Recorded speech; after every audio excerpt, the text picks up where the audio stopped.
Thank you. Thank you very much.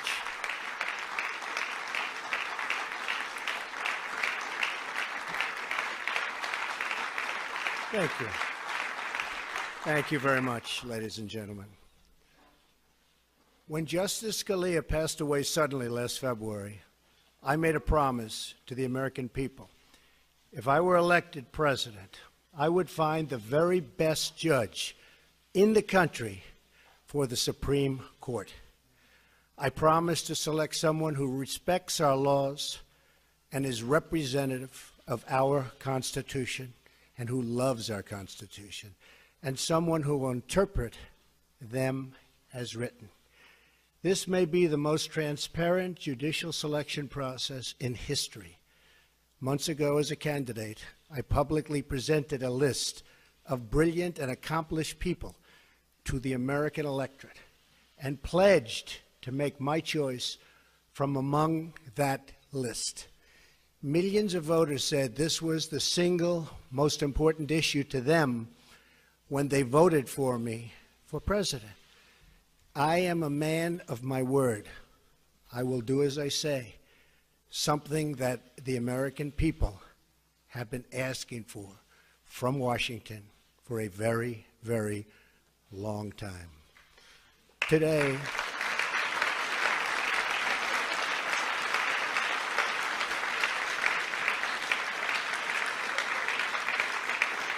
thank you. Today, I am keeping another promise to the American people by nominating Judge Neil Gorsuch of the United States Supreme Court to be of the United States Supreme Court. And I would like to ask Judge Gorsuch and his wonderful wife, Louise, to please step forward. Please, Louise, Judge. Here they come. Here they come.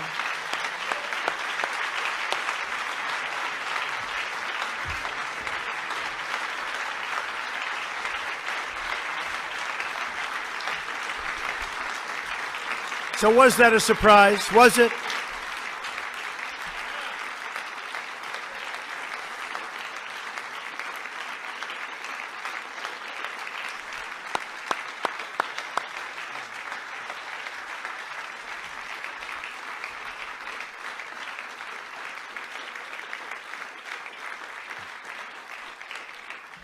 I have always felt that after the defense of our nation, the most important decision a president of the United States can make is the appointment of a Supreme Court justice.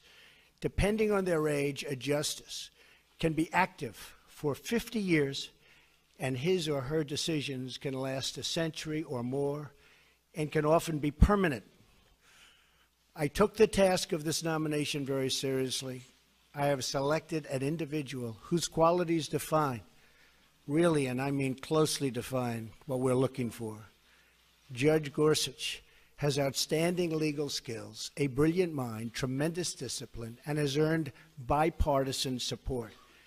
When he was nominated to the 10th Circuit Court of Appeals, he was confirmed by the Senate unanimously. Also, that's unanimous. Can you believe that nowadays with what's going on? Yeah.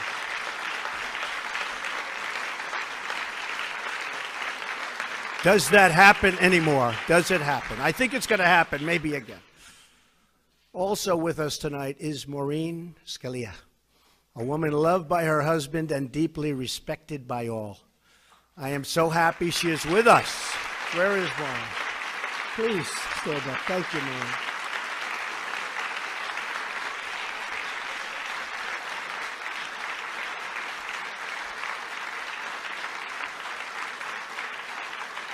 Thank you, Maureen. She is really the ultimate representative of the late, great Justice Antonin Scalia, whose image and genius was in my mind throughout the decision-making process. Not only are we looking at the writings of the nominee, and I studied them closely, but he is said to be among the finest and most brilliant, oftentimes, the writings of any judge for a long, long time. And his academic credentials, something very important to me, and that education has always been a priority, are as good as I have ever seen. He received his undergraduate degree from Columbia with honors. He then received his law degree from Harvard, also with honors, where he was a Truman Scholar. After Harvard, he received his doctorate at Oxford, where he attended as a Marshall Scholar, one of the top academic honors anywhere in the world. After law school, he clerked on the Supreme Court for both Justices Byron White and Anthony Kennedy. It is an extraordinary resume, as good as it gets. Judge Gorsuch was born and raised in Colorado and was taught the value of independence, hard work, and public service. While in law school, he demonstrated a commitment to helping the less fortunate. He worked in both Harvard Prison Legal Assistance Projects and Harvard Defenders Program. Brilliance being assured, I studied every aspect of his life. He could have had any job at any law firm for any amount of money.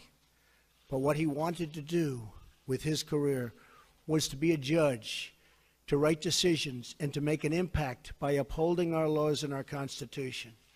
The qualifications of Judge Gorsuch are beyond dispute. He is the man of our country and a man who our country really needs, and needs badly, to ensure the rule of law and the rule of justice. I would like to thank Senate leadership. I only hope that both Democrats and Republicans can come together for once for the good of the country. Congratulations to you and your family. May God bless you. May God bless our glorious nation. Judge Gorsuch, the podium, sir, is yours.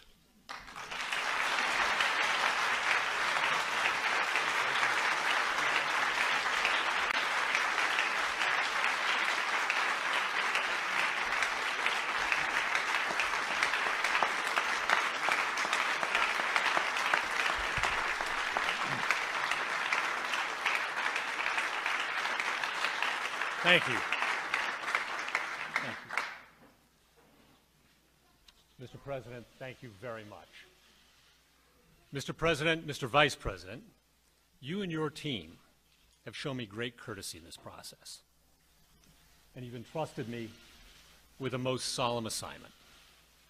Standing here in a house of history and acutely aware of my own imperfections, I pledge that if I am confirmed, I will do all my powers permit to be a faithful servant of the Constitution and laws of this great country. For the last decade, I've worked as a federal judge in a court that spans 6 western states, serving about 20% of the continental United States and about 18 million people. The men and women I've worked with at every level in our circuit are an inspiration to me. I've watched them fearlessly tending to the rule of law, enforcing the promises of our Constitution, and living out daily their judicial oaths to administer justice equally to rich and poor alike, following the law as they find it and without respect to their personal political beliefs. I think of them tonight. Of course, the Supreme Court's work is vital not just to a region of the country, but to the whole, vital to the protection of the people's liberties under law and to the continuity of our Constitution, the greatest charter of human liberty the world has ever known. The towering judges that have served in this particular seat of the Supreme Court, including Antonin Scalia and Robert Jackson, are much in my mind at this moment. Justice Scalia was a lion of the law. Agree or disagree with him, all of his colleagues on the bench cherished his wisdom and his humor, and like them, I miss him. I began my legal career working for Byron White, the last Coloradan to serve on the Supreme Court, and the only justice to lead the NFL in rushing. He was one of the smartest and most courageous men I've ever known. When Justice White retired, he gave me the chance to work for Justice Kennedy as well. Justice Kennedy was incredibly welcoming and gracious, and like Justice White, he taught me so much. I am forever grateful. And if you've ever met Judge David Sentell, you'll know just how lucky I was to land a clerkship with him right out of school. Thank you. These judges brought me up in the law. Truly, I would not be here without them. Today is as much their day as it is mine. In the balance of my professional life, I've had the privilege of working as a practicing lawyer and teacher. I've enjoyed wonderful colleagues whose support means so much to me at this moment, as it has year in and year out. Practicing in the trial work trenches of the law, I saw too that when we judges don our robes, it doesn't make us any smarter, but it does serve as a reminder of what's expected of us. Impartiality and independence, collegiality and courage. As this process now moves to the Senate, I look forward to speaking with members from both sides of the aisle, to answering their questions and to hearing their concerns. I consider the United States Senate the greatest deliberative body in the world, and I respect the important role the Constitution affords it in the confirmation of our judges. I respect, too, the fact that in our legal order, it is for Congress and not the courts to write new laws. It is the role of judges to apply, not alter, the work of the people's representatives. A judge who likes every outcome he reaches is very likely a bad judge, stretching for results he prefers rather than those the law demands. I am so thankful tonight for my family, my friends, and my faith. These are the things that keep me grounded at life's peaks and that sustain me in its valleys. To Louise, my incredible wife and companion of 20 years, my cherished daughters who are watching on TV, and all my family and friends, I cannot thank you enough for your love and for your prayers. I could not attempt this without you. Mr. President, I am honored and I am humbled. Thank you very much.